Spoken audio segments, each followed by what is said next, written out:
Welcome back to Belgium. This is the halfway stage of the 2012 FIM MX1 Motocross World Championship. My name's Paul Malin. You join us live as always, and we are in Bastogne in the Ardennes region of Belgium. We're in the southeast of the country, and this town made famous for two reasons: the Liège-Bastogne-Liège classic cycle race, and of course the famous battle towards the end of the Second World War, the winter of 1944-1945. The town itself, a bit of a shrine actually to that battle. We've had the Sherman tank there in the square itself, and we have actually just up the road the Mar de San Memorial in the form of five-pointed American star. It's a monument designed by the architect by the name of Georges Dedoyard to honor the memory of the 76,890, American soldiers killed, wounded, or missing in battle, in the Battle of the Bulge, which is the battle that took here at the end of that World War. The Wood of Peace, 4,000 trees make up the wood, and they were all planted on the 50th anniversary of the Battle of the Bulge, and of course dedicated to the American veterans who fought in the Ardennes in 1944-1945. Well, here we are for the latest round 8 of the FIM MX1 Motocross World Championship, and you see the riders down there just coming towards the end of their sighting lap a little, well, just now, but earlier we caught up with one or two riders. Here's Amy. Down on the MX1 start line. Now, obviously, yesterday, due to the weather, we had no qualifying race, so we've taken the best lap times from pre-qualifying. Joining me now, Gauthier Paulin. Gauthier, you'll be looking for another race win then this weekend? Yeah, for sure. Yesterday we got some rain, but the track was still really good. We got some mud. I had a good lap time. First section was really good. Second section was good, and then I had a crash on the third one. So I finished 10 finally, but here it's not really the priority to be the first gate inside to do a good start.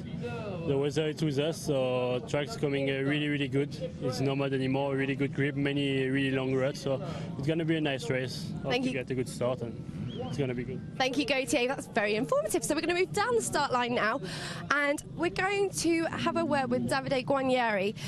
He has some words for some people at home, so we're just going to pass the mic over to him.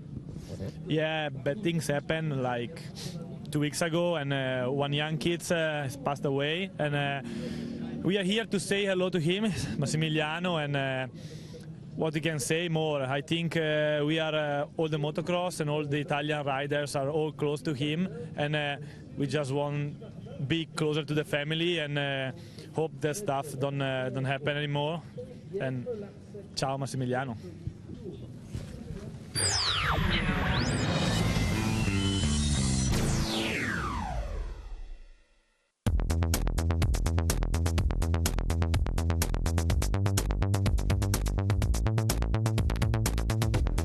Sylvain, it's been a tough start to the campaign, yet Clement Tassel is sitting second in the MX1 standings. He took the GP win of Portugal last weekend. He must be feeling more confident now.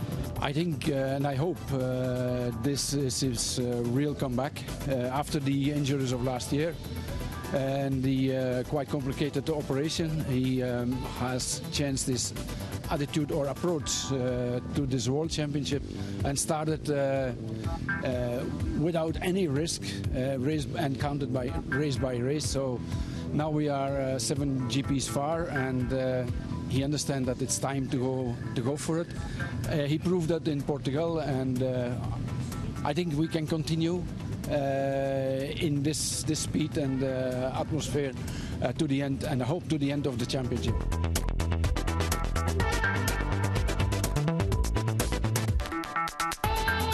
And how is Tanel progressing now? Tanel has had a problem in the beginning of the season, just before the championship started.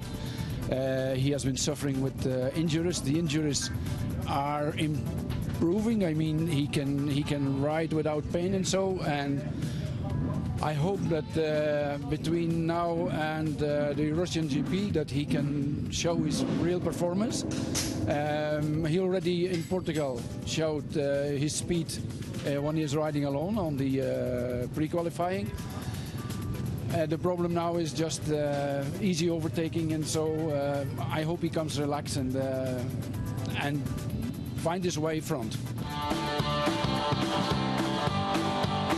Tanel, describe your season to me so far.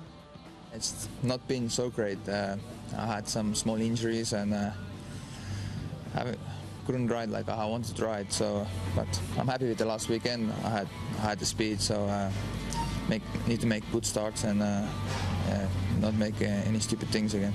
You're originally from Estonia, yet you've been living now in Belgium for quite some time. This weekend must feel almost like a home GP for you. Yeah, I can say that. So it's very close. And it's easy. You come. You don't need to fly. It's just a few hours drive, and that's it.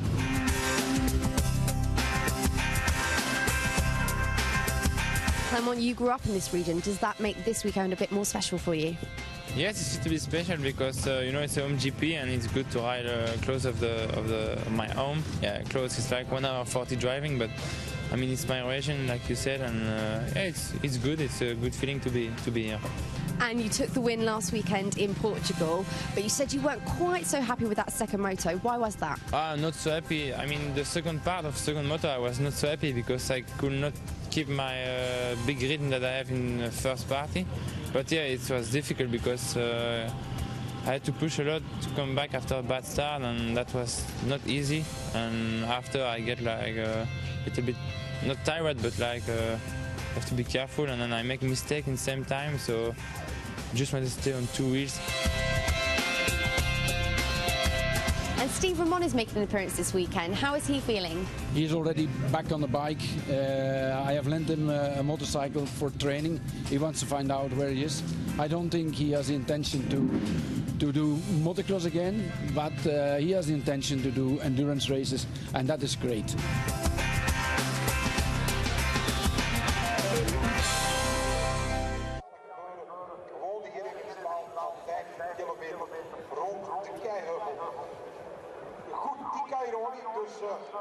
Belgische Prix heeft opgestoken.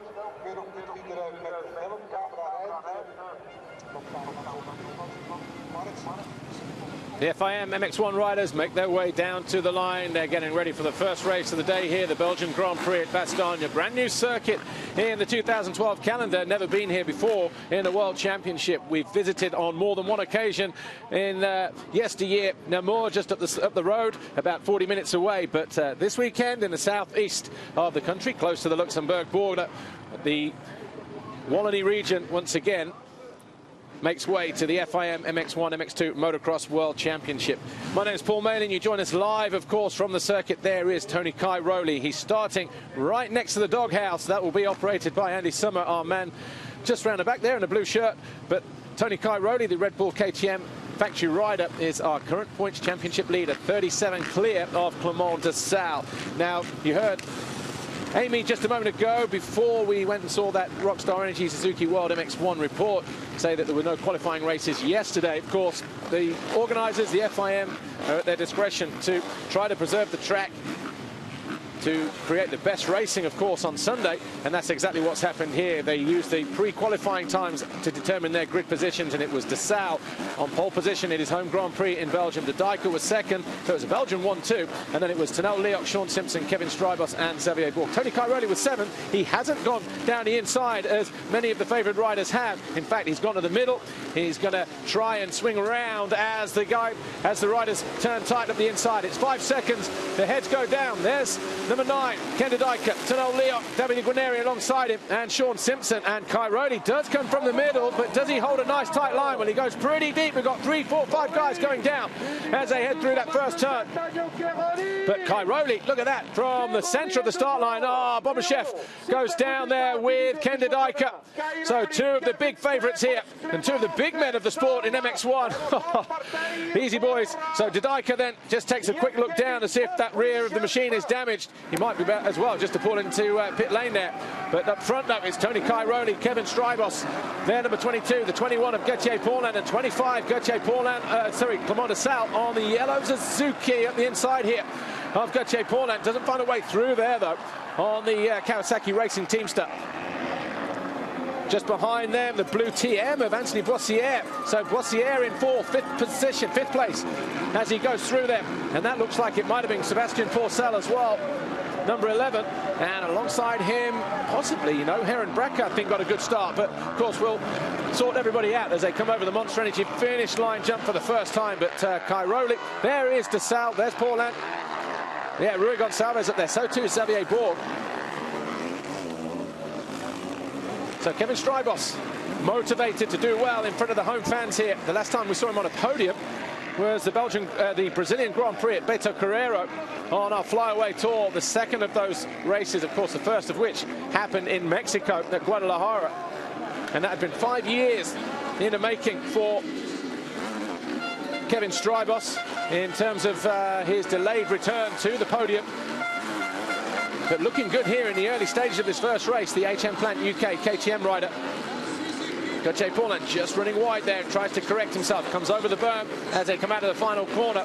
It's Cairoli, Strybos, De Sal, Gauthier Paulin fourth, Sebastian Porcel, Rui Gonçalves in fifth. Then we've got Boissier, Xavier Borg, Heron Brecker, Milko Podolski and Matis Caro. David Philippart's down in 12th, ahead of Loic Lyons. Christophe Porcel even further down. And with the rainy conditions we had yesterday, many people that I spoke to, fans around the outside of the circuit, saying that they fancied and would put their money on Christophe Porcel, but he's buried down in 14th at the moment on this first lap. Mark Deruva just behind him on the Ice One Racing Kawasaki. And then we've got Jonathan Barragan, NS Honda, Jamie Law, Davide Goneri, Pierre Bertuzzo, Filippo, and Tenel Leoc as De Sal goes down. So De Sal and then gets nudged aside by the 121, Xavier Borg. So De Sal going out of third place then at the end of the second long straightaway. So he just needs to take a deep breath, refocus and go back. Because where is he now? There's number 10, Boissier. Boissier's gone through, Borg's gone through. So he's down in 8th place at the moment. What happened here? Well, we're on board with Gauthier Paulin. Just lost the front end at the end of the straight. Yeah, and he was trying to chase it round and just had nowhere to go. And Clément De Sal tries to, look at that, keeps a hand on the clutch on the left-hand side. And he makes it stick. Or he keeps the engine going, I should say. As Gauthier Paulin goes by and inherits that third place. And into turn 2. Oh, who's that going down? Big crash there. Trying to see who that was. Well, couldn't quite pick out the number. But anyway, unfortunate there. Just lost the front end at the wrong moment.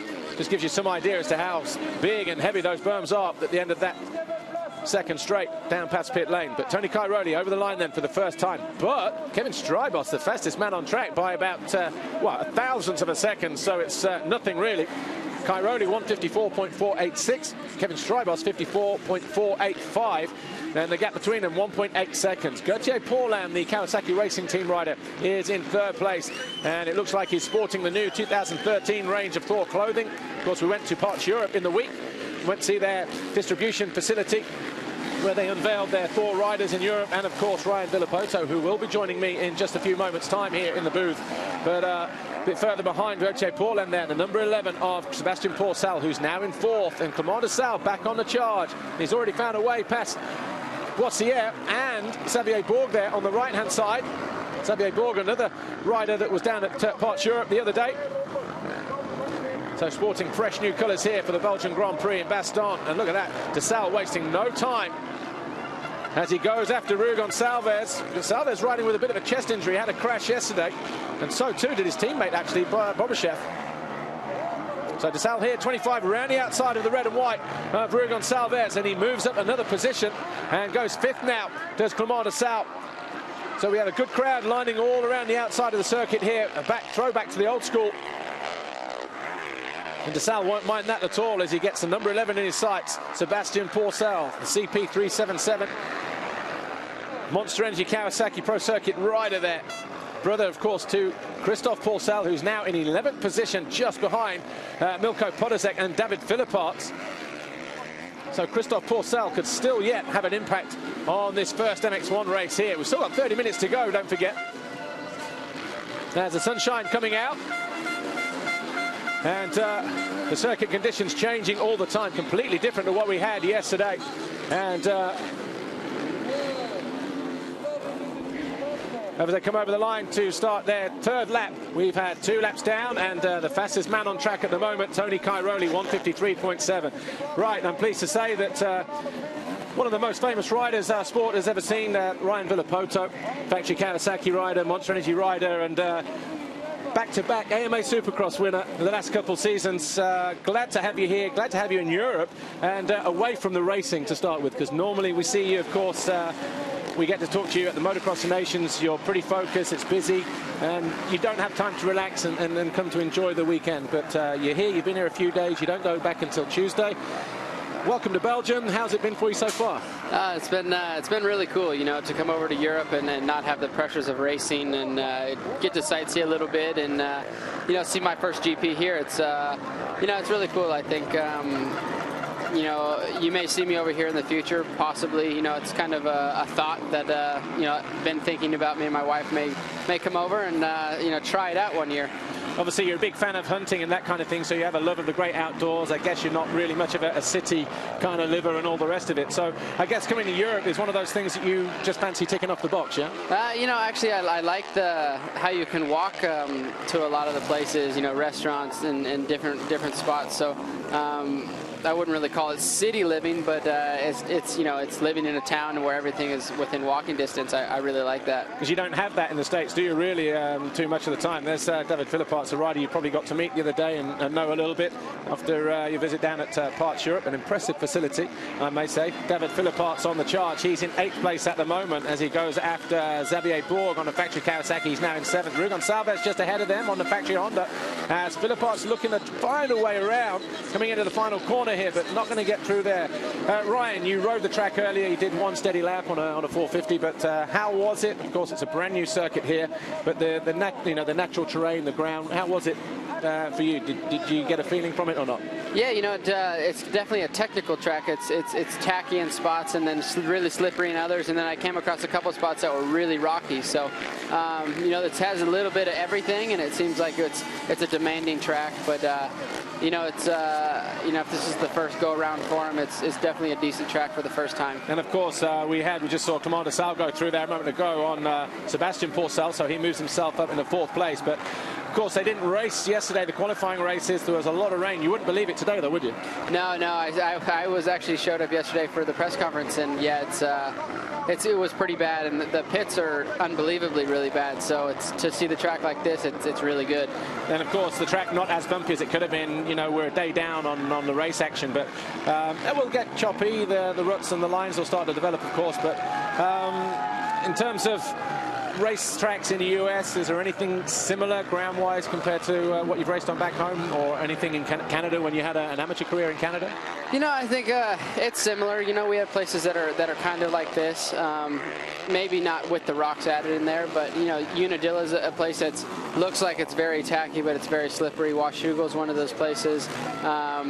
You know, but here it seems like there's a lot of lines, and it's a little bit one line in some spots, but as long as you set up the guys to make the pass, you know, I think you can get around them. Like Gauthier Paulin there, just coming back up towards the top end of the circuit, finds a way around.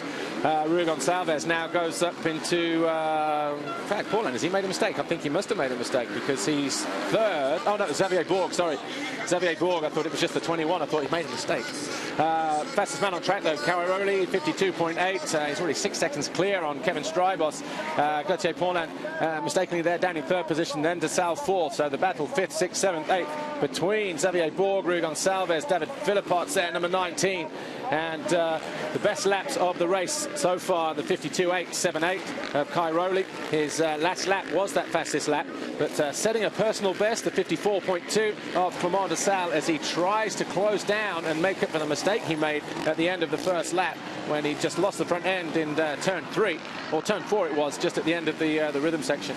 Ryan, of course, you're going to be joining us for a bit more in-depth discussion on the MX Live show shortly, around about 2:15, 2:20, something like that. But you just mentioned the fact there that you know, it's something that you might not rule out, coming to Europe, racing in Europe. I mean, is that tough? Bobryshev going out again. It goes from bad to worse for the Russian and his Honda team.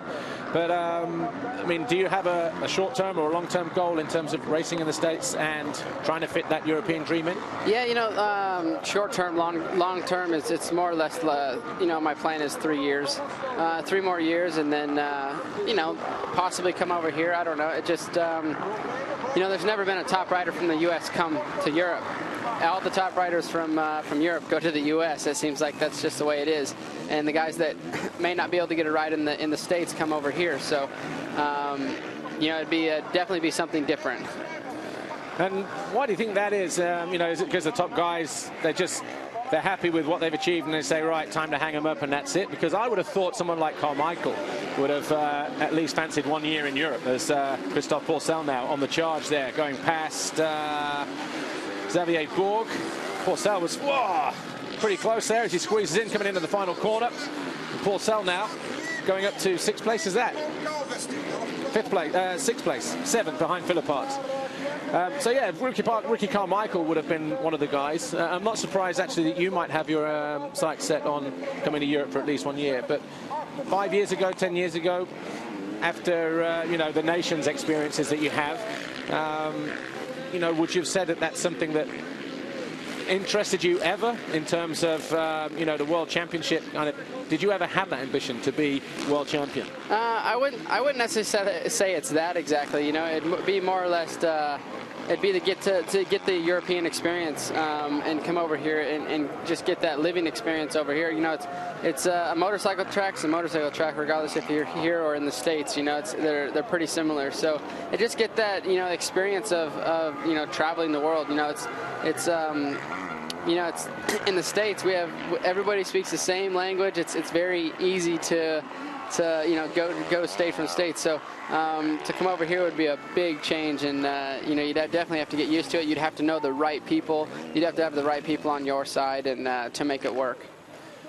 And yeah, I was talking to anybody that you talk to in America. That's the thing, isn't it? You know, it's the language. When we come here in Europe and we fly, I mean, I'm English, live in England, but you come to France, it's the French language, reading the street signs, going to the restaurant, ordering the food, booking a hotel, that kind of thing. You know, the whole dialogue thing is difficult. Then you go to Belgium, you go to Portugal, to Spain, to Italy, South America, and it's, I think American riders sometimes underestimate, you know, the difficult challenge that we have in the World Championship. Okay, we can say on paper with riders and tracks and things like that, you know, some people might say the US is the best series in the world. The diehards in Europe will say the Motocross World Championship is the best in the world. But, you know, they're both challenging, aren't they? You guys from January to September maybe get like 4 weekends off during the whole season through Supercross and Motocross, whereas our World Championship season is shorter. But you still have to travel, but it's all the other things that you have to think about.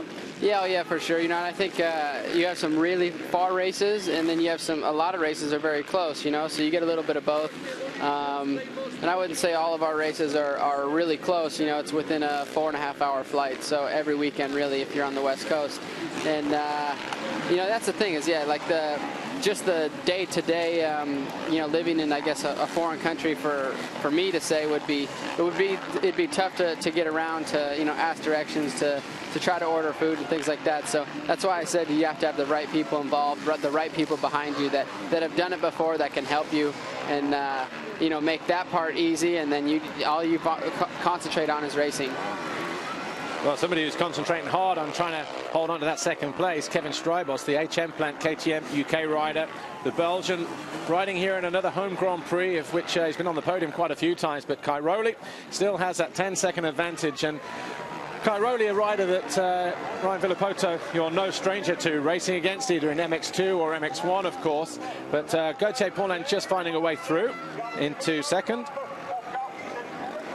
Gauthier Paulin just find his way into second place with 20 minutes plus 2 to go. Ryan Villopoto joins me. Paul Malin here as we look on board again with Gauthier Paulin as he found a way through just a moment ago on the Belgian Kevin Strybos.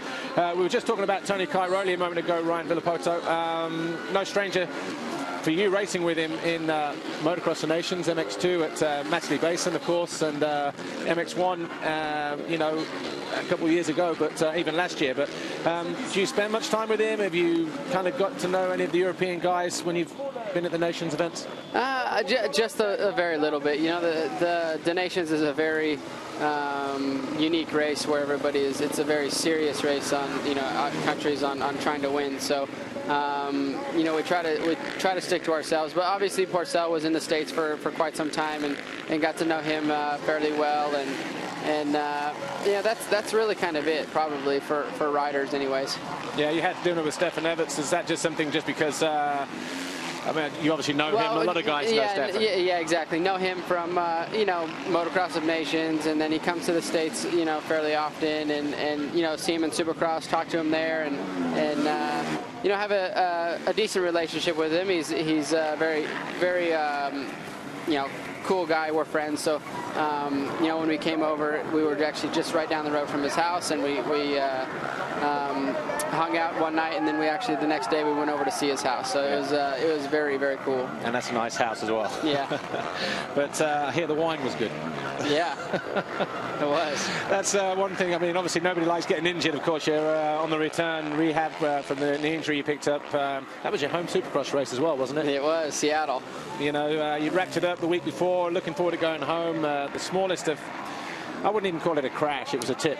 I know, it was, you know, sometimes it's the smallest little tiny thing that'll you know, get you, and just got my knee in the right spot in my leg and twisted it and just tore the ACL and ended up having to get it fixed. You know, it's not the first time, so you know, I'll be back. It's not that big of a deal, but you know, it gives me opportunity to do these kinds of things, and it's almost, now that I'm not riding and not doing my normal schedule, I'm more busy now than I was when I was riding. I was going to say, you've had a pretty packed schedule, talking to the people that are, you know, working around the clock, looking after you, escorting you from place to place. You know, it's a pretty hectic. I wouldn't exactly call it a holiday, but it's time out all the same. Exactly, yeah.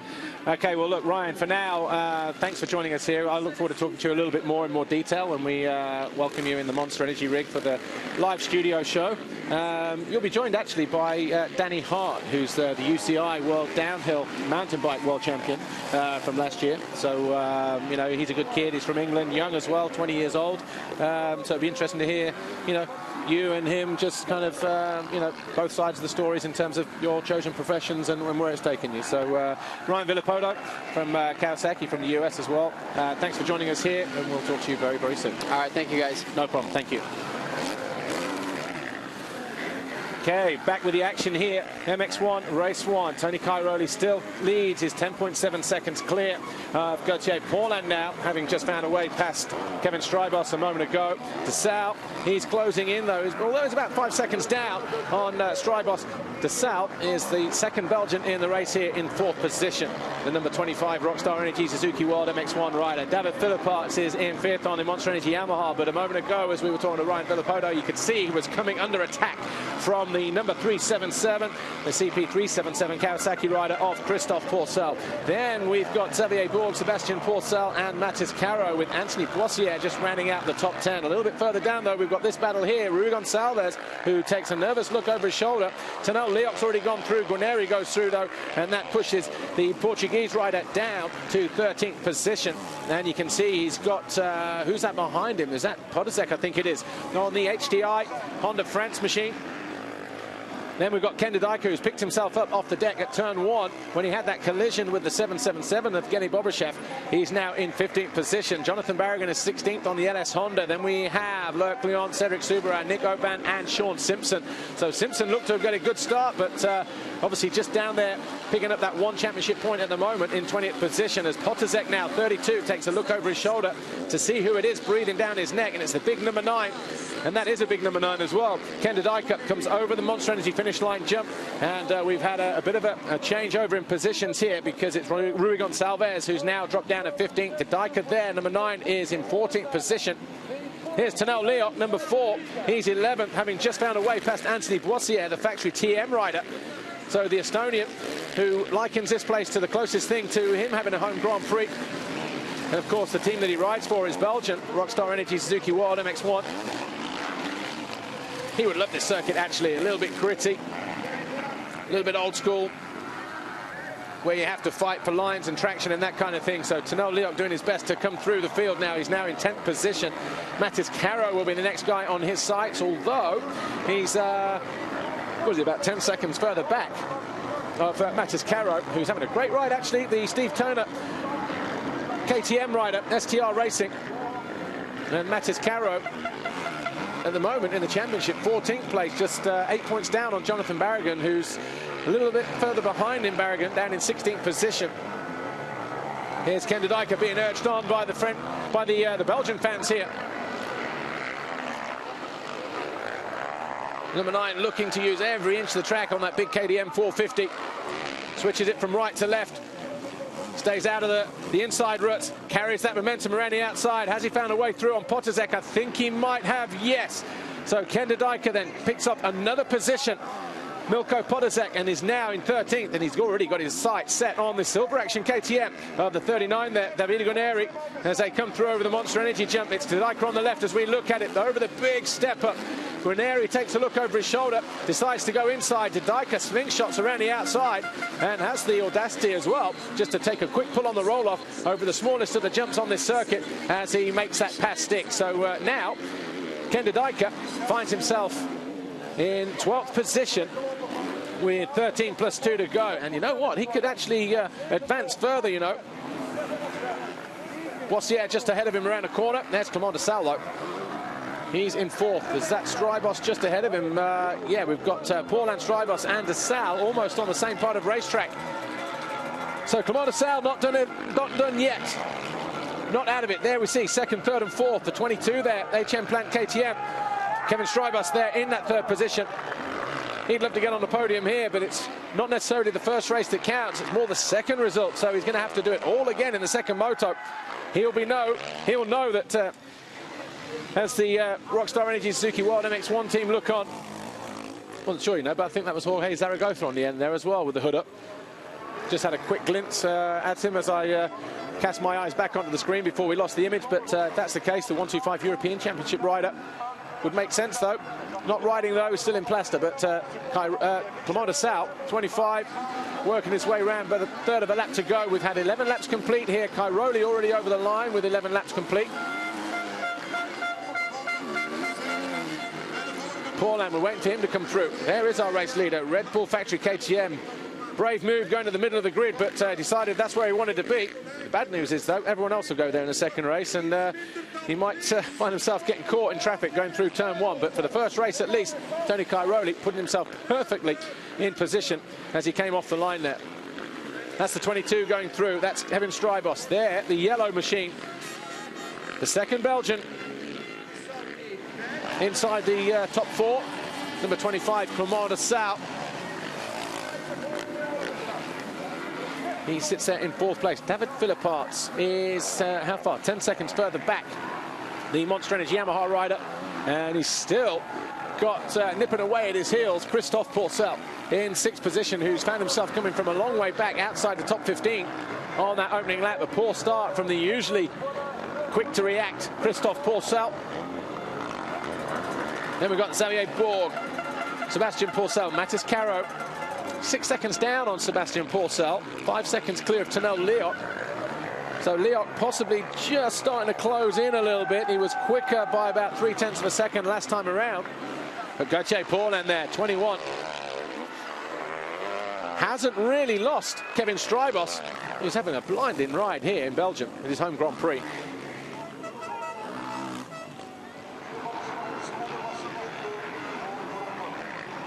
Ten and a half minutes plus 2 laps remain here. The opening race, it's round 8 of the FIM MX1 Motocross World Championship. We're at Bastogne in the southeast of Belgium, right in the Ardennes region. We've not been down in the Wallonie district for 5 years when we were last here at Namur, but the organisers doing an absolutely fantastic job of getting this racetrack in the condition that it is now. We had rain pretty much non-stop for 48 hours Friday and Saturday, and the circuit here in great condition. But Clement Salas closed in on the 22 of Kevin Strijbos and goes through. He's now the leading Belgium in the race. More importantly, he is in third position and has the chance to go after Gauthier Paulin, who's only 3 seconds clear in that second position on the factory Kawasaki Racing Team machine. There he is, just going over the triple in the far distance. But Kevin Strijbos has had a good ride, hanging it out there for as long as he could. The question now, though, is will he come under attack? Oh, Pourcel's gone through. So Christophe Pourcel has found a way past David Philipparts as well. And is, well, he's 10 seconds down on Kevin Strijbos. Lap time for, we'll have to keep an eye on this. Lap time for Christophe Pourcel was 1:55. Strijbos did a 1:57. So we've got 10 minutes. Well, 9 minutes plus 2 to go. Lap time's 1:55, so we've got plenty of time to run here. 13 minutes or so. And Christophe Pourcel could find himself knocking on the door, possibly, for fourth position if he keeps those kind of lap times up, if he doesn't relax too much. But it depends on what Kevin Strijbos does. Circuit really starting to dry out now, and the rocks starting to come to the surface as it dries out. So probably the unknown entity around this circuit. When the guys arrived here on Friday, they saw a nice loamy circuit that was getting wetter and wetter, and of course they had only wet practice yesterday, and they're probably unaware of the amount of stones laying beneath the surface.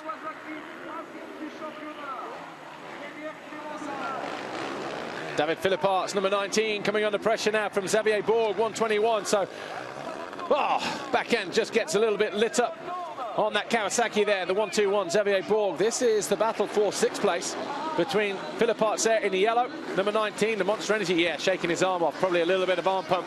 Gone too hard, too fast, too early in the race, and he's now starting to pay the price because he's had to fend off the challenge from one of the Kawasaki riders, CP377, Christophe Pourcel, and now he's having to do it again. Pourcel obviously went down in that corner, and he's picked himself up, and he's got Philipparts and Bourg all over the back of him. Philipparts almost tries to go back through there. So we just saw a flash of yellow, but there's so many guys hanging stuff over the fencing here, cheering on their fans, being cheered on by the fans, that I wasn't sure if that was a shirt, and Philipparts goes back through. It was, in fact, a yellow flag, and it was Pourcel who'd gone down in the final corner, and he's lost that 5th place to David Philipparts. Philipparts chooses not to jump the double jump over that midsection of the circuit. And Pourcel tries to go back inside, so makes it stick though, gets good drive, gets the elevation needed, and gets the distance, more importantly, to edge a wheel just back ahead of the number 19 of David Philipparts.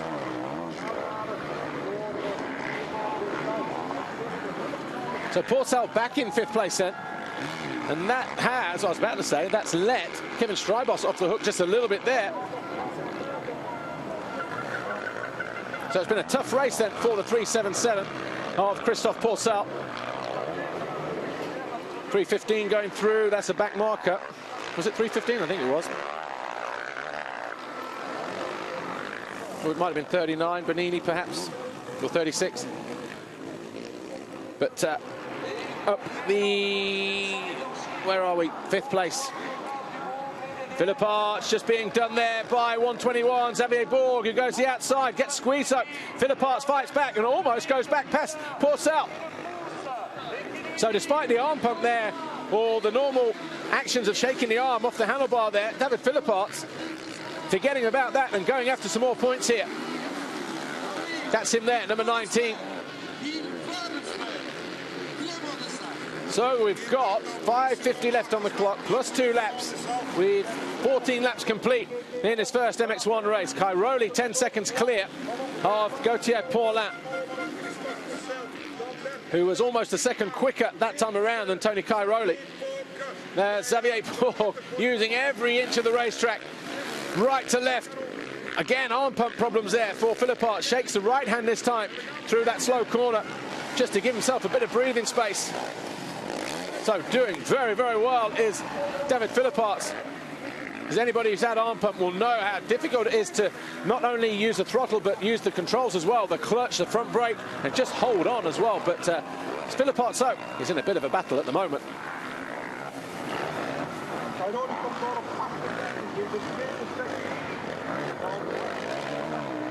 Guarnieri gone down in what looks to be a dodgy position there. The other side of one of the jumps, is that coming into the final corner? I think it might be. So picks himself up, and the silver action, KTM. And dropping down the leaderboard now as we speak is David Guarnieri. But we are here with the 377 Christophe Pourcel. This looks like it's settled down a little bit here, the battle for 5th place between Christophe Pourcel there, the number 19 of David Villopoto, and the 121 of Xavier Bourg, as they're working their way round towards the completion of lap 15.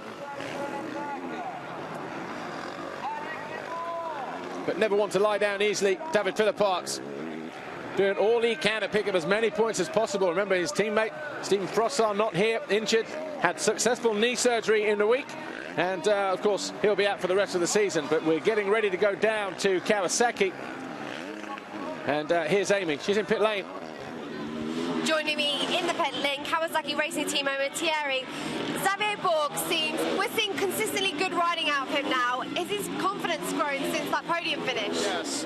After the Brazil Grand Prix, we know Xavier have the potential to enter in top 5 and maybe to have a possibility to have a podium. And today, I think he have a chance to be on the podium. Thank you. Thierry shoes out.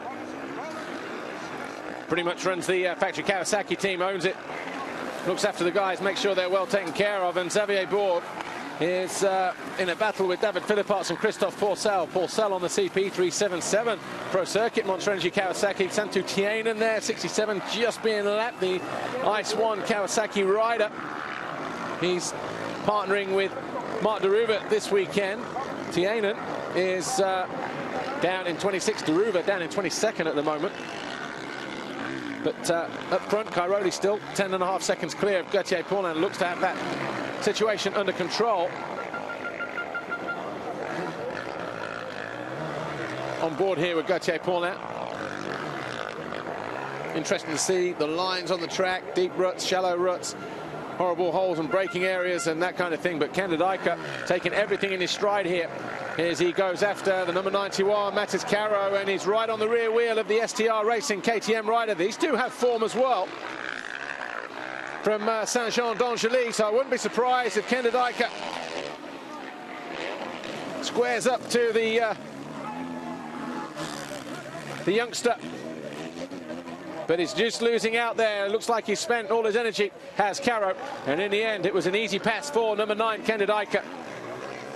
So the number 91, Latvian, Matis Caro, STR KTM Racing, now finds himself just dropping down to 11th as Candidaica goes through. So now Liot went through just a little earlier.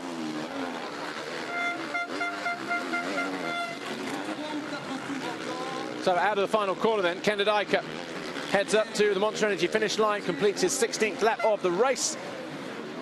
And with 1.5 minutes plus 2 to go, Tony Cairoli is our race leader. Gauthier Paulin, Factory Kawasaki, is second. Clement de Sal, Rockstar Energy Suzuki World MX1 is third. Then this guy here, number 22, Kevin Strybos, HM Plant KTM UK, is fourth. Then we've got the CP377 Kawasaki Pro Circuit Monster Energy rider of Christophe Pourcel, ahead of the Monster Energy Yamaha of David Villopoto, Factory Kawasaki, Xavier Bourg in 7th.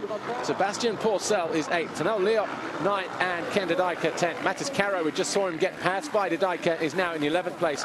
And then it's the Factory TM of number 10, Anthony Boissiere, with Milko Podisek on the HDI Honda France machine down in 13th place. Then Jonathan Barragan, LS Honda 14th, ahead of Cedric Subarat, back after his crash from Saint-Jean-d'Angely in practice.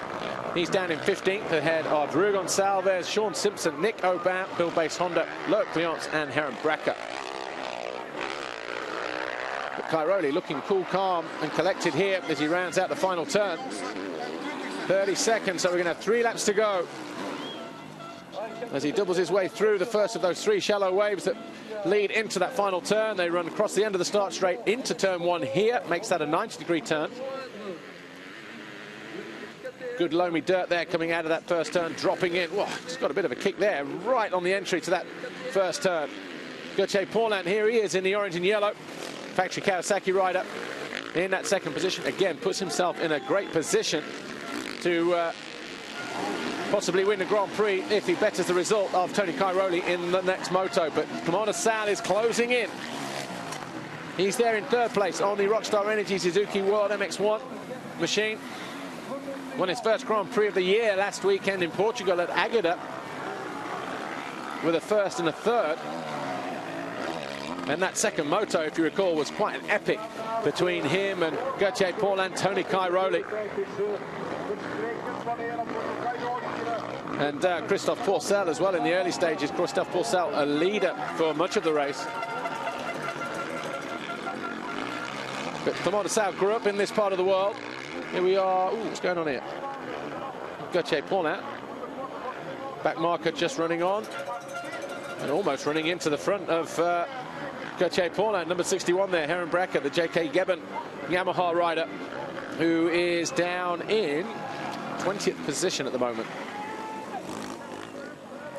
Teammate to Alfie Smith. Alfie Smith down in 22nd. Mark Deruva, Milko Podozek's gone out. So Podozek crashing out of 13th position on the HDI Honda France. That's at the end of pit lane, actually, through the shallow waves. So we saw Cairoli get a bit of a kick through there just earlier. Wonder if he caught that same bump and ran on, went wide. But Pourcel, Christophe here, 377, still has David Philipparts and Xavier Bourg breathing all over him. As the 19 of Philipparts just got a little bit wild coming out of that left-hander a moment ago. Xavier Bourg goes up the inside. Oh, nicely through there. Philipparts, though, is going to try and put the squeeze on him. They're going to bang bars at the final turn. But Xavier Bourg manages to keep it upright, makes the pass stick. And so Xavier Bourg now moves in a 6th position. David Philipparts dips the helmet there just to avoid the roost heading down towards turn 1. It's a packed pit lane area up there now that the sun's come out.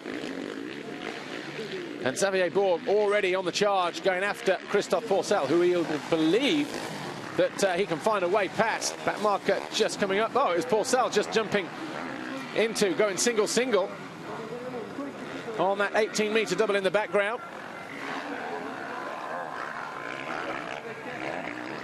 Tanel Leoc there, number 4, popping into view. Look how close that was. Neither of them backing off, but the one who had the commanding line there, the 121, Xavier Bourg, matched Philipparts in terms of the late braking and was always going to be the winner there, unless, of course, David Philipparts decided to lean on Xavier Bourg, in which case the result could have been so much different. But 2 laps to go, coming round to take the final lap board. Antonio Cairoli, just 8 seconds clear of Gauthier Paulin. As he goes through the final turn, the Red Bull KTM factory KTM rider enters the final lap here. He's completed 19 so far.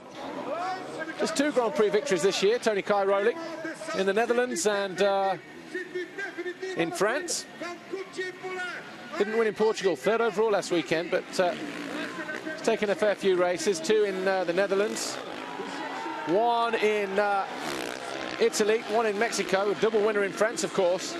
But this is a battle for 2nd place on the final lap. Gauthier Paulin on that green Kawasaki, number 21. Coming under pressure now from the 25. And he will hear, will Gauthier Paulin, the crowd going mad. So it can only be one rider that's breathing all down the back of him. Of course, he would have had the pit signals from the team saying, Clément de Sal there, number 25, closing all the time. Turn 6, bottom end of the circuit. De Sal has to go inside of Michal Kochu, the Moldovan rider there, number 611. And it looks like Gauthier Paulin has just responded on the final part of this lap.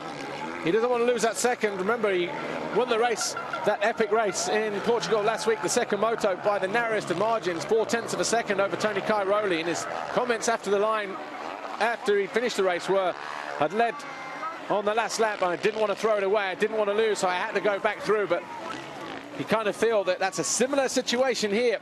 He's been second for so long, and he doesn't want to give it up to Clément de Sal in the closing stages, so he's got the hurry up He's got back on the gas. There's Cairoli as well. So Cairoli, who was 5.5 seconds clear at the start of the lap. Can't see him being in danger of being mugged here on the final couple of corners, but just relax maybe just a little bit as Cairoli. But Tony Cairoli, though, comes out of the final corner. The Red Bull Factory KTM rider wins here in Bastogne in the first moto. Gauthier Paulin comes home second. Clément de Sal has to make do with third. He'll be kicking himself after that mistake on the opening lap because he was ahead of Gauthier Paulin and he was right on the rear wheel of Tony Cairoli as well. Congratulations there from Gauthier Paulin, but that's how they finish in the first 3 positions in this first MX1 race. Cairoli then with the win. There's our on-board view from Gauthier Paulin as he rides back up towards the podium area. Here's Tony Cairoli. He'll be pleased with 25 points and victory in Moto number 1.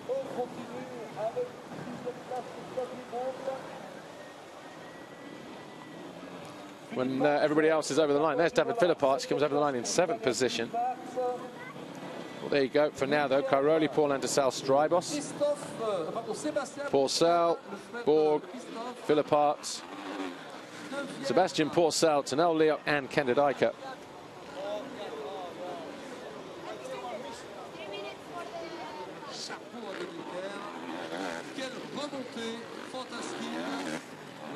So Tony Cairoli then wins the first race. Does so in the end by 2 seconds from Gauthier Paulin. Clément de Sal third. We saw those two there just shaking hands. Gauthier Paulin, Clément de Sal. Then it was Kevin Strybos in 4th. Christophe Pourcel 5th. Xavier Borg was 6th. David Philippart 7th. Sebastian Pourcel was 8th. Tonel Leoc 9th. And Ken de Dijker 10th. It was 11th in the end for Mathis Caro on the STR Steve Turner Racing KTM, with Anthony Boissier, the factory TM rider, down in 12th, ahead of the number 7 of Jonathan Barragan. Cedric Subaret over the line in 14th position, 120, ahead of Rui Gonçalves, the factory Honda rider. Then 16th for Sean Simpson, so gained a few positions in the end of the race. Milko Potacek, that mistake cost him a few positions. He dropped down to 17th. Then we had Nicolas Aubin in 18th. Loic Lyons was 19th, and Daruva got a point in the end for Ice One Racing Kawasaki in 20th place. That was all unofficial, of course, but here is the official. Look, Tony Cairoli takes yet another race win to his already massive collection from Gauthier Paulin and Clément de Sal. Strybos had a good ride on that HM Plant KTM UK machine, hung it out there, was in the podium position for much of the race before Clément de Sal came on through. But it was 2 Belgians in the top 4 positions. De Sal, the top Belgian, in 3rd. Christophe Pourcel had a bit of a fight on his hands as well, of course, finishing 5th, came from outside the top 15 on the lap 1, but made a mistake in the closing stages that allowed him then to get involved with David Philippart and Xavier Borg. And it was Xavier Borg who found a way through on David Philippart, pushing him, the Italian, back to 7th. So it was Cairoli, Paulin de Sal, Strybos, Pourcel, Borg, Philippart. Sebastian Pourcel was 8th, Tonel Leoc was 9th, and Ken de Dijker was 10th. Mathis Caro, we already said, was 11th. And it was Anthony Boissier, Jonathan Barragan, Cedric Subarat, Rui Gonçalves. Sean Simpson had a tough race in Moto number 1, started up the inside, but didn't really turn out for him. And spent much of the time either just on the edge of or in, down in 20th position. And it was Potacek, Aubin, Lyons, and Daruva. Championship looks like this, though. Cairoli extends his lead again over Clément de Sal by another 3 points, so that's 40 points now, or it should be. In fact, no, it'd be 42, because Gauthier Paulin splitting Cairoli and Clément de Sal.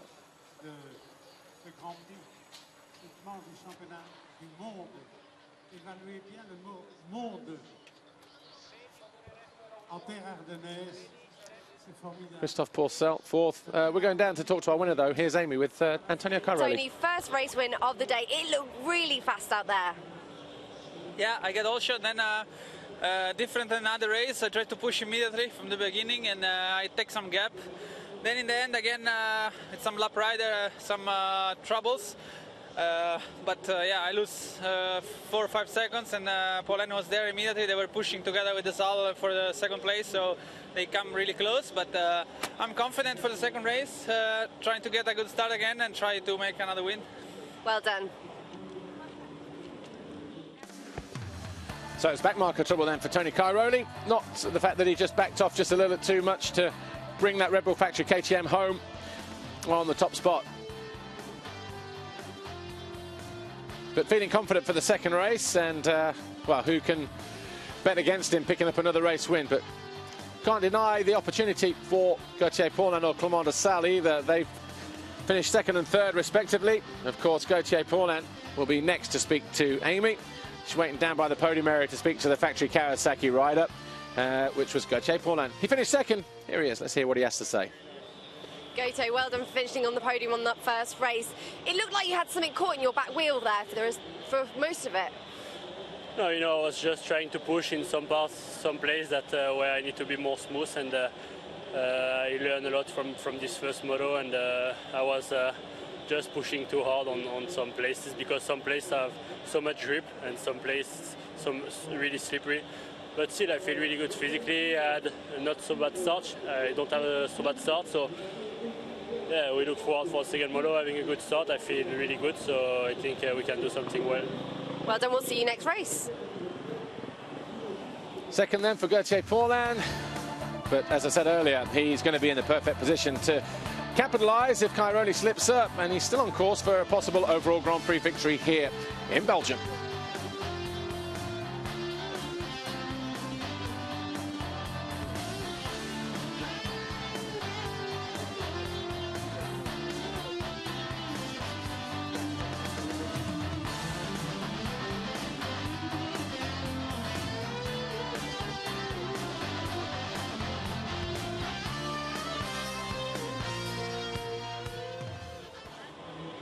Clément, many people here happy to see you finish on the podium for that first race. How was it out there? Yeah, sure, a lot of people is here because it's close to my home, and yeah, I tried to do my best. My start was not so bad. Then in the second lap I make a mistake and I crash and lose some time there, and maybe I lose the win maybe. And I'm disappointed about this, but yeah, I don't have pain, and that's the best. I will do my best in the second moto. Good, and we'll see you second race.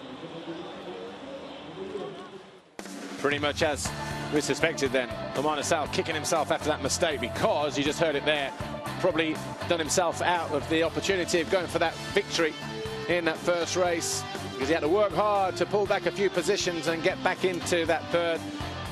He closed in on the end on Gauthier Paulin, but just ran out of time. But would have been so much different had he have stayed up on two wheels right at the crucial part of the race. But not too disheartened. He knows that another good result could get him on the podium at the very least. But Clément de Sale is a racer out now, and he's looking at a victory in Moto number one. Moto number two. Let's see what happened though in Moto number one, and how Cairoli stormed to the front of the field and turned a whole shot into 25 points with a victory in Moto number one. The gate drop, Ken de Dijker, Tanel Liot, Guarneri and Sean Simpson were all at the inside, but Tony Cairoli came from the centre of the gate and managed to keep it upright and rounded out the first turn in the lead. Sebastian Pourcel was having a good ride, so too was Clément de Sale. He gated around about 5th or 6th place and had to make light work of all those guys ahead of him as Cairoli then tried to put on a charge at the head of the field.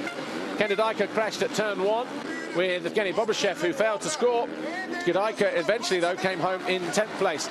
Clément de Sale made this pass on Kevin Strybos to go third. Meanwhile, further back, Christophe Pourcel was in a battle for 6th position with David Philippots and Xavier Borg. He found a way through initially and then made a mistake and allowed these two to close back in on him. Pourcel eventually finished in 5th. Xavier Borg got through to 6th with that pass on David Philippots, but who didn't make it easy for him. But Cairoli it was who went on to win victory. Moto number one with a solid victory over Gauthier Paulin and Clément de Sale.